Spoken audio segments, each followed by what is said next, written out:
Bonjour à tous et bienvenue auprès des poules, des lapins et des abeilles du collège Jules Ferry dans les Vosges. Ce collège écologique sensibilise les élèves à l'environnement, un succès pédagogique. Au collège Jules Ferry, pas besoin de faire l'école buissonnière. La nature s'est invitée dans la cour depuis 3 ans. Le premier à s'en réjouir, c'est le professeur de sciences et vie de la Terre, M. Koenig.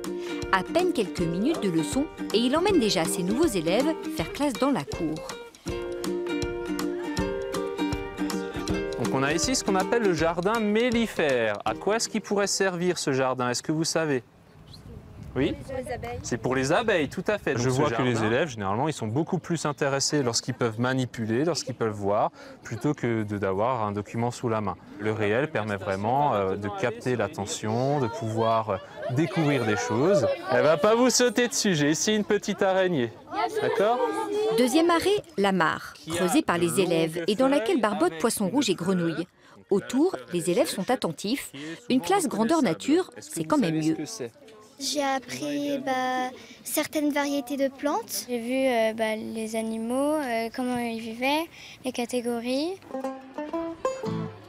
Et pour les plus passionnés, il y a le club nature entre midi et 2, animé aujourd'hui par le CPE, M. Moquels. Voilà, nettoyer. Donc vous allez chercher la brouette, vous allez chercher la sciure et vous allez chercher les graines pour changer les graines. Au menu, lavage de cage, nourrissage des poules et des lapins, des tâches plutôt ingrates et pour lesquelles les enfants se battraient presque. Ça nous détend du temps de midi et on adore ça, quoi. Et tu préférerais pas jouer avec tes copains dans la cour plutôt que d'aller t'occuper des lapins? Non, parce que j'aime pas plus courir que ça, puis j'aime pas trop le sport de toute manière, donc je préfère m'occuper des lapins, c'est mieux.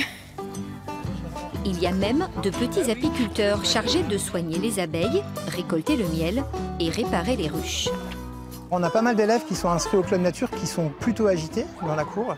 Et le fait de faire partie du club, ça les structure, ça les occupe et ça leur évite de faire des bêtises. Et puis ils sont surtout valorisés. S'en rendre utile auprès des animaux et puis de la collectivité, ça les valorise.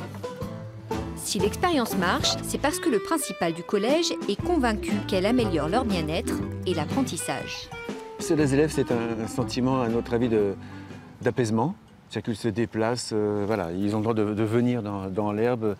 Le jardin, ils le respectent également, donc il y a le respect aussi du travail qui est fait. Et on sent vraiment un climat bienfaisant chez eux.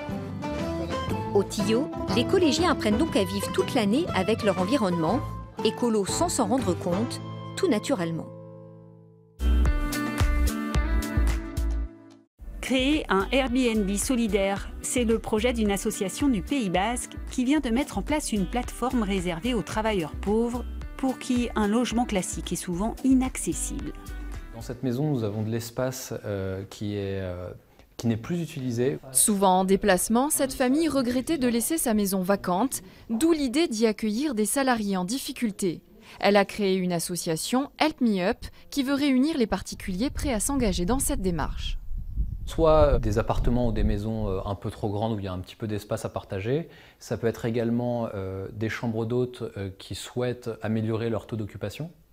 Et puis des habitués du Airbnb finalement. C'est du BNB solidaire. Grégoire et sa mère ont lancé il y a quelques semaines l'association qui compterait déjà une dizaine de propriétaires du Pays Basque, prêts à héberger pour une ou plusieurs nuits des travailleurs sans logement, parfois amenés à dormir dans leur voiture. C'est quand même une alternative à de l'hébergement d'urgence existant. Ce n'est pas un logement pérenne, nous n'accueillons pas une famille entière pour 1 an ou 2 ans. Et l'appel que nous faisons, c'est de dire oser la confiance, accueillir. Un système que l'association veut développer grâce à un encouragement fiscal. Un propriétaire qui met gratuitement à disposition un hébergement qu'il facture habituellement 40 € aura droit à une réduction d'impôt de 30 €. On est reconnu d'intérêt général. On a le droit de délivrer des reçus fiscaux au titre d'un service rendu. Et c'est en ça que c'est unique. C'est-à-dire que vous ne déboursez pas d'argent, vous rendez service et en échange vous obtenez une réduction fiscale. Help Me Up veut se rapprocher de structures publiques pour identifier les travailleurs dans le besoin qui, eux, paieraient 4 € par nuit pour financer l'association. Il a fallu 10 ans de travail et la mobilisation de dizaines de passionnés pour la mettre à flot. La Belle de Grignon, péniche traditionnelle du canal d'Orléans, vient tout juste d'être baptisée. Renaissance d'un bateau qui avait disparu, la flûte berrichonne. Pour la Belle de Grignon. La voici, la Belle de Grignon, une péniche et plus précisément une flûte berrichonne, car ce bateau fut essentiellement utilisé au XIXe siècle sur le canal de Berry pour transporter jusqu'à 60 tonnes de fret. Rolande Thiers s'en souvient mieux que n'importe qui, elle est née sur une flûte berrichonne. Mes parents, ils ont navigué toujours sur le canal jusqu'à l'âge de 5 ans. Puis après, j'étais à l'école et ils ont pris un autre bateau. Et l'histoire des flûtes berrichonnes s'arrêta définitivement en 1954 sur ce canal d'Orléans. Là même où une association de passionnés a pensé et construit pendant une décennie la renaissance de la péniche berrichonne. Il leur a fallu 50 000 heures de travail bénévole et un moral à toute épreuve pour venir à bout d'un chantier titanesque.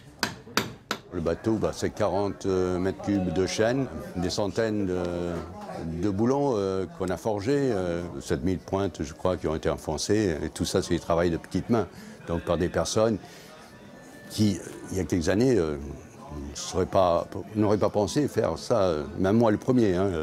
Ils y sont parvenus, n'en sont pas peu fiers, mais ne veulent surtout pas s'accaparer ce trésor patrimonial. L'avenir de la Belle de Grignon est de naviguer le plus loin possible. Ce bateau va être la figure de proue de ce projet de renavigation sur le canal d'Orléans, de développement touristique du canal d'Orléans. Le conseil départemental du Loiret, qui s'apprête à devenir le propriétaire du canal d'Orléans, fera de cette péniche l'une des attractions majeures. Après des travaux de réfection, la Belle de Grignon devrait pouvoir voguer jusqu'à Montargis puis Briard dans quelques années.